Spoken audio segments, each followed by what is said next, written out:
Doc may not be a do-gooder, but he's done good. La sortie cette semaine d'Inherent Vice de Paul Thomas Anderson, un film sous influence, nous a donné envie d'un sujet qui nuit gravement à la santé dans Blow Up, consacré à la drogue au cinéma. Car des drogues, on en consomme beaucoup dans les films, de l'herbe dans The Big Lebowski, de la coke dans Twin Peaks Firewalk With Me, de l'héroïne dans Bad Lieutenant, de l'opium dans l'Apollonide, de la cortisone dans Derrière le miroir, de la colle dans Y a-t-il un pilote dans l'avion, ou encore du LSD dans Le péril jeune, bref, de la drogue en veux-tu en voilà, de quoi, bien évidemment, faire un petit point sur la question. Le Bangladesh. Alors tout d'abord, le cinéma s'est souvent intéressé au circuit de la drogue que l'on produit notamment en Bolivie, comme le constate Al Pacino alias Scarface, de la drogue que l'on produit également au Pakistan, comme le sait bien Ray Ifans alias Mr. Nice. Sinon de la drogue on en trie dans des ateliers secrets dans La nuit nous appartient, on en expertise dans des suites d'hôtels dans King of New York ou dans French Connection. Absolute dynamite. Et de la drogue on en fait passer à la frontière, notamment en voiture dans Trafic, mais plus souvent en avion, avec succès pour Johnny Depp dans Blow, ou avec un peu moins de succès pour Brad Davis dans Midnight Express. Sinon bien sûr, le dealer est un personnage important de l'histoire du cinéma, dealer recevant chez lui comme Brad Pitt dans True Romance, Hi. How you doing? Pretty good. dealer se déplaçant à domicile comme John Goodman dans Fly. Do not touch the merch, motherfucker! Mais encore, eh bien, cliché souvent vérifié, la drogue à l'écran se consomme beaucoup dans les milieux artistiques, par exemple dans le monde du cinéma, comme le montre Philippe Garrel dans Sauvage Innocence. Non mais tu sais, tous les grands artistes prennent ça. De la drogue que l'on consomme aussi dans le milieu littéraire, en tous les cas Peter Weller en ersatz de William Burroughs dans Le Festin nu, et puis surtout de la drogue on en consomme dans le monde de la musique, que l'on soit batteur dans un club de jazz comme Frank Sinatra dans L'homme au bras d'or, ou saxophoniste célèbre comme Forest Whitaker dans Bird, et enfin le rock bien sûr, touché lui aussi par la drogue, comme dans Velvet Goldmine. À part ça, si la drogue au cinéma est le plus souvent consommée par des marginaux, comme ici les hippies de R, elle est aussi parfois consommée par une certaine bourgeoisie, notamment américaine, s'encanaillant via la consommation d'herbe, comme Kevin Spacey dans American Beauty, ou comme Nicole Kidman et Tom Cruise dans Eyes Wide Shut, contestant leur train-train quotidien par un petit joint. Mais encore, eh bien le cinéma a évidemment montré les ravages de la drogue, notamment sur la jeunesse, décrivant la plongée en enfer de personnages en perdition, comme Christian F., 13 ans, drogué et prostitué, ou comme Al Pacino et Kitty Wynn, accro à l'héroïne dans Panic à Needle Park, sans oublier Jennifer Connelly, détruite dans Requiem for a Dream. Mais la drogue a également investi d'autres films au ton plus léger, exemple canonique dans Les Ripoux, Philippe Noiret, qui substitue aux médicaments de son supérieur Julien Guillaumard de la cocaïne. Oh, vous faites vos médicaments. Formidable, plus rien. Et ça donne une de ces pêches. À part ça, le film d'horreur a développé lui aussi une certaine spécificité liée à la drogue, puisque de nombreux personnages, comme ici Kevin Bacon dans Vendredi 13, fumant un joint, sont immédiatement condamnés à mourir dans d'atroces souffrances.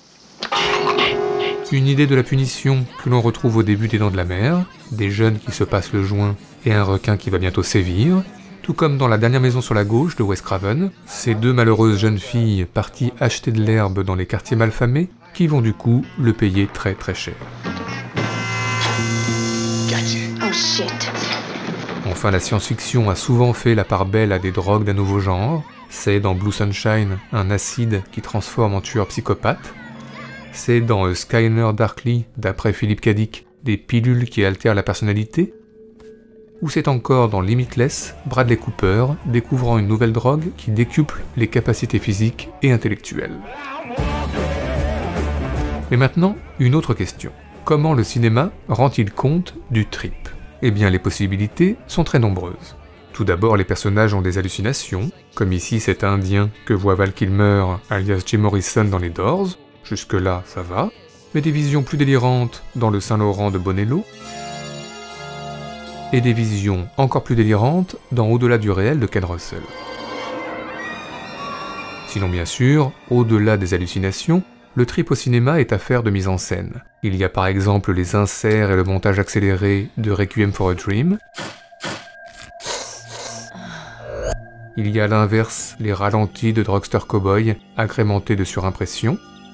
Des surimpressions souvent utilisées au cinéma pour rendre compte du trip, par exemple dans le Blueberry de Yann Kounen, mais jamais aussi bien utilisées que Francis Ford Coppola en ouverture d'Apocalypse Now.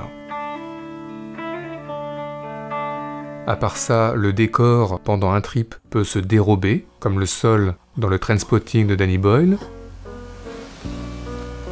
ou le plafond dans Las Vegas Parano de Terry Gilliam.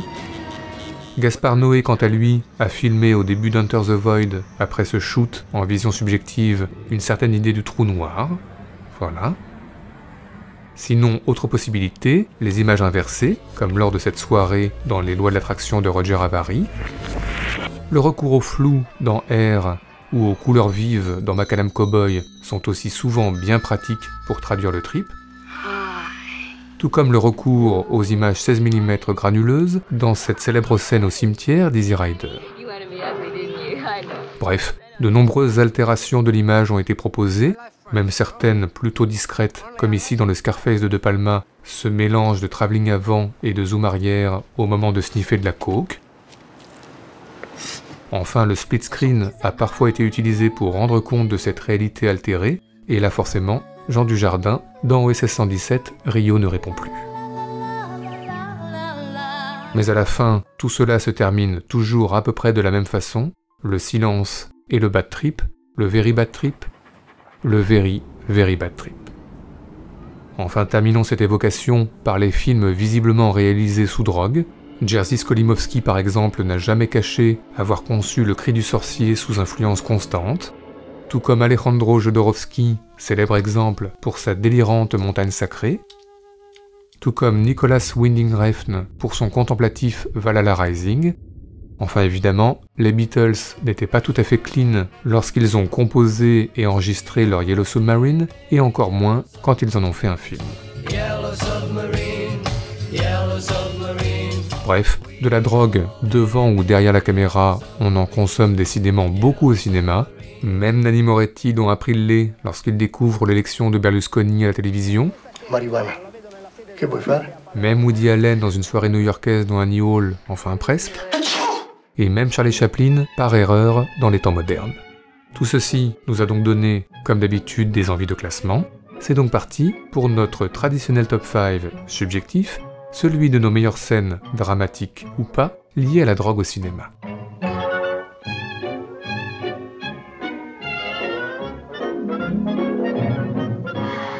Notre numéro 5 concerne Milos Forman. Le cinéaste d'origine tchèque a filmé sur le sol américain un célèbre film sur le mouvement hippie, mais il a également réalisé un autre film sur ce même mouvement, Taking Off, en 1971, avec notamment cette scène savoureuse où un collectif de parents reçoit un cours sur la façon de fumer un joint, cours donné par l'impayable Vincent Schiavelli.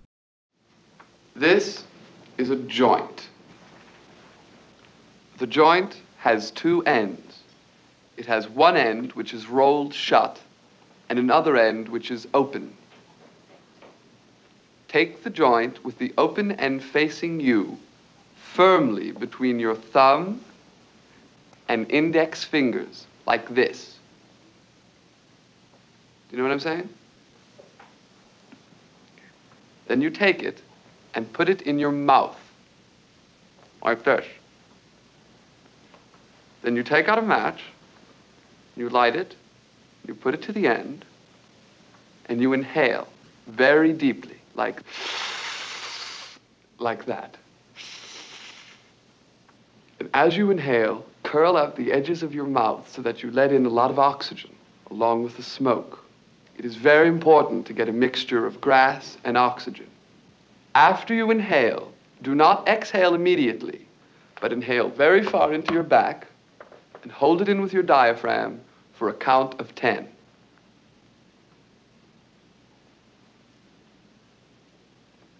Notre numéro 4, une autre histoire de pétard dans le Délire Express de David Gordon Green, mais cette fois un pétard en croix, fumé non sans difficulté par Seth Rogen et son dealer James Franco. Why not? What do I do? Okay, here's what you do. You equip yourself. I'm equipping. Okay. Equip me, now, sir. There Nice. we go. Okay. You are going to light these two ends Okay. while I light this end. Okay. Are you ready? Ready. Blast off.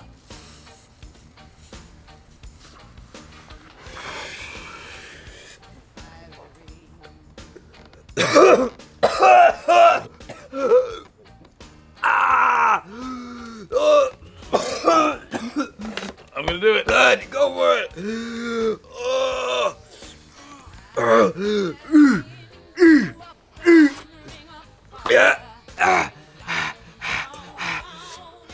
It's better to cough. It's like makes you 10 times more higher than the crossfeed and the Pineapple Express, man. You're like totally fucking gong show, man.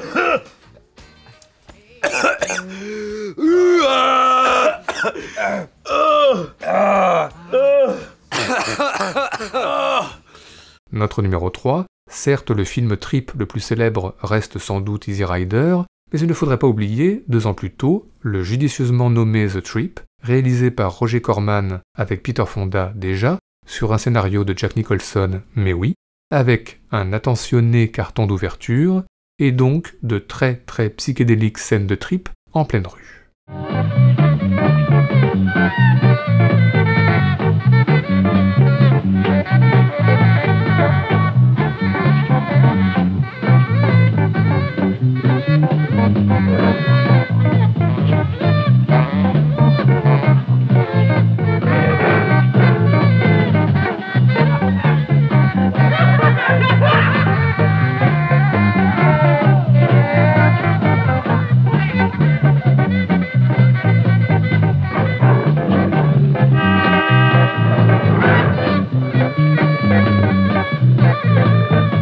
Notre numéro 2, une scène plus dramatique dans le très beau Oslo 31 août de Joachim Trier. Anders, en pleine période de sevrage, rentre chez lui après une nuit blanche et s'assoit à son piano, se concentrer sur les notes et surtout rien d'autre.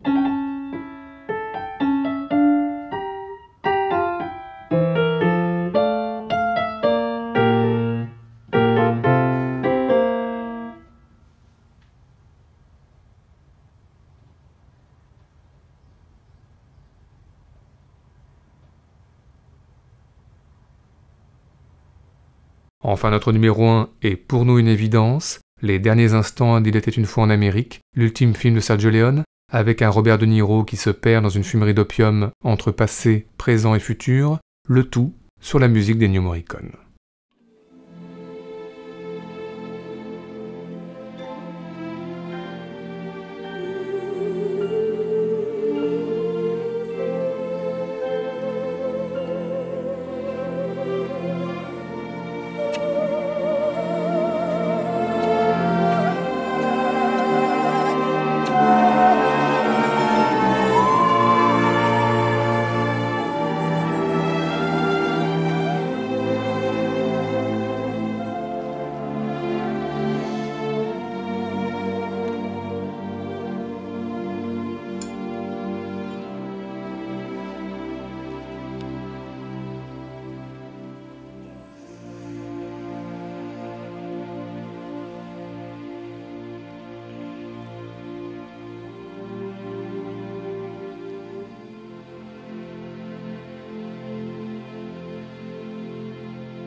Qu'est-ce que je disais déjà? Tu parlais de la fin des troubadours. Ah oui, c'est ça. Et à propos de quoi je disais ça? Ça, je sais pas.